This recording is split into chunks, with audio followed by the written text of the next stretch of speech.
What up, y'all? It's me, Majora T, back with the games beat for the week, March 2025. Last week, I had beaten Castlevania and a couple paths in Sonic Adventure, as well as Pokemon Black. Pretty solid week. And I said I would be working on Super Mario World 2, Yoshi's Island, Sonic Adventure, and Wave Race 64. Did I stick with the games? I did. And I finished Sonic Adventure for real this time. All 7 character paths. There is like another one, but it's like a pain to unlock, so I'm not really counting that.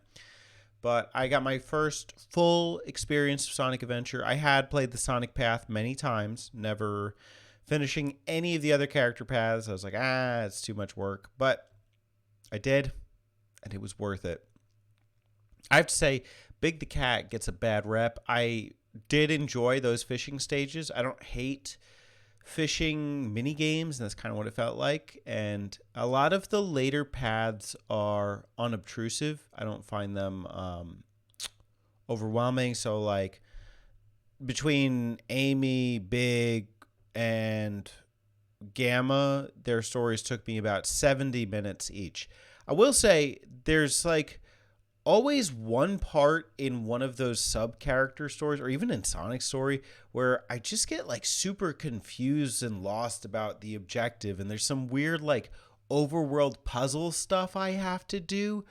But I had a great time. It was a real adventure. I went on an adventure, and I gained a newfound appreciation for Sonic Adventure, and I'm really excited to do a video on it. It's probably going to be a little bit more work than my typical reviews. I'm not going to like script stuff per se, but I am going to try to talk about all the storylines. I think that would be cool. And I am still coming off my cold. It's coming and going, and it's more on the coming side of things. Ew. So subscribe, because I'm fighting the illness to be here again. Super Mario World 2, Yoshi's Island. I would say this is probably like halfway through, and it's a chugga choo choo. This one moves slow, bro, and I'm not talking about a Pokemon. This thing is like, man, it's so easy to get distracted when playing the levels by the levels, because there's 3 objectives while you go through: flowers, red coins, and your health. And so, you innately want to play the level as perfect as possible, but it's just the elements really get in your way. And so just going for a couple of those coins, you just end up dying. Or Baby Mario goes flying away and he starts whining and crying, and it's a little obnoxious. I've never really felt the love for Yoshi's Island that's kind of been perpetuated. So I don't know. But at the same time, I don't want to say I hate it.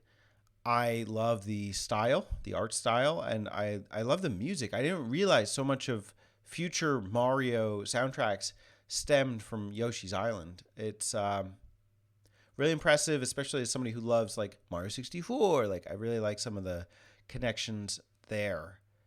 As far as the game, I can't get a hang for it. So, but I am gonna try and finish. I'll do my best. And just to put things in perspective, I didn't put it here last time, but I think I was on World 2, like the beginning. So in that time, I got like 1.5 worlds in. So sheesh, will I be done by next week? I don't know. Wave Race. So I'm hesitating to say I beat this game right now, just because I'm playing my import copy, and I got so confused. I actually streamed it, but I was like, I can play this real quick. And there's only 8 courses, but the courses 7 and 8 are locked behind harder difficulties. So in order to play all of the courses in this game, you have to play it on hard and expert difficulty. And I wouldn't normally have an issue with that, except that This game is obnoxious also in its gameplay system, in that you have to navigate between buoys. If it was just racing, I would understand. I actually really love the racing. I don't love the buoy mechanic. Now, I will say I don't fully understand all the controls. I looked up this guy's guide, and he has a couple of them. Decrease your jump height by using the B button. Increase your traction by using the B button on turns. I wasn't doing any of this. R button loosens turns, not tightens them. Always hold the accelerator to steer. Get a quick start by timing the accelerator to the green light. Okay, I was just trying to do that. Mash the accelerator to quickly recover from crashes. Okay. And then your racer customization. He says go light on handling.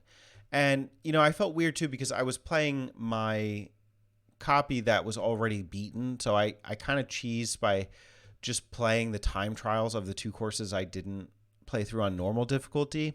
But there were other confusing points. Like when I was playing on expert difficulty, the freaking course was like 8 laps or 7 laps. And it was just like, why?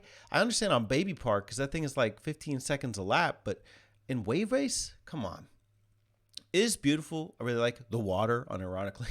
It's a wave race, But do I see myself coming back to this? I don't know. I'm not going to call it beaten. I'm not going to say it's in the game's beat, but I did experience it. And I may give it a try again. I just don't know that I really care to pick up the mechanics of this game and become an expert on it just yet. But we'll see. Could make for a good beginner's guide video. So Sonic Adventure gets added to the March games beat, and I think this makes 14 for the year. It would be awesome to be at 15 by the end of March, and it's looking like Mario World 2 may be that 15th title. So I'm definitely adding Super Mario World 2 Yoshi's Island back. On Xbox Series S, I was thinking it would be nice to continue with the Castlevania path, and I did drop Clunky Hero, which I said was Zelda 2-like, but it's really more Metroid-like. So I thought we could go Castlevania Area of Sorrow. I'm skipping Harmony of Dissonance. I have like half the progress in it, but I wasn't wowed by it. I enjoyed Circle of the Moon more, oddly enough, so I want to see what Area is about. Also, when I was in Tuscany, there was a great wine that was called an Aria, and I want to order it and experience that while playing the game. It's a white wine, and it has like 95% Sangiovese white grape. It was incredible. Well, the wines I had in general. But I don't know about that one, and I wanted to get it, so I kind of missed out. Do I want to keep my Nintendo 64 hooked up, or do I want to play some Nintendo DS? I think I want to do that and play some Pokemon Soul Silver. I know the fans are going to go crazy. They love that game. I do too. I'm a big Pokemon fan. I wouldn't say it's my favorite, but I'm getting the itch, and I'm coming off nice on that Pokemon Black experience and video, and I'm probably not going to pick up Pokemon Diamond for my Italian version playthrough just yet. But I do want to get back into what everybody loves so much, and it's not necessarily see if I can love it or not. I know it's a great game, and I will enjoy it for what it is, and just building a team and breezing through it. I also, because I did play through post-game on my copy of Crystal last year, I want to say, and I wouldn't mind seeing some of the differences like between hardwares. I think that could be cool.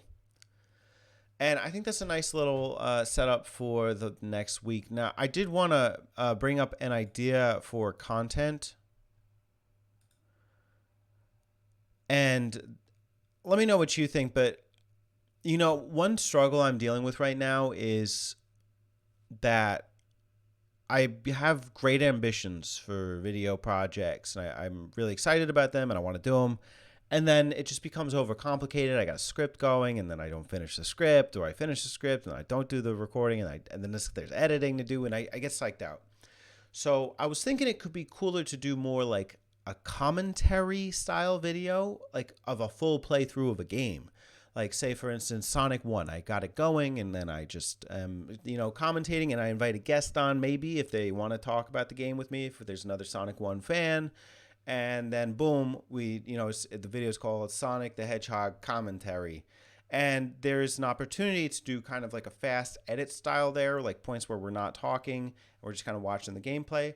Could splice it, or I could do completely unedited, and that would be that. I mean, I want to do something that works, that's like, going to do something good for this channel and build towards something nice. And, another reason I thought this would be cool is like, I kind of psyched myself out on this from Zelda content, but I do think it would be like kind of awesome to just kind of geek out with somebody over like Ocarina of Time, for like a full like 10 hours or whatever it is, 5 hours.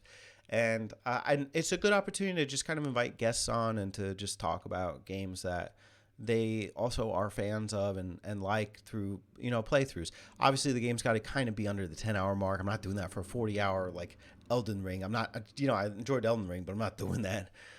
So I don't know. You tell me. Is that something that you'd be interested in or not? And if not, what's an alternative? Do you like what I'm doing now? Do you want me to just kind of keep it going? Anyways, that's it for the games beat for the week. This is my adventure time, a Sonic adventure time.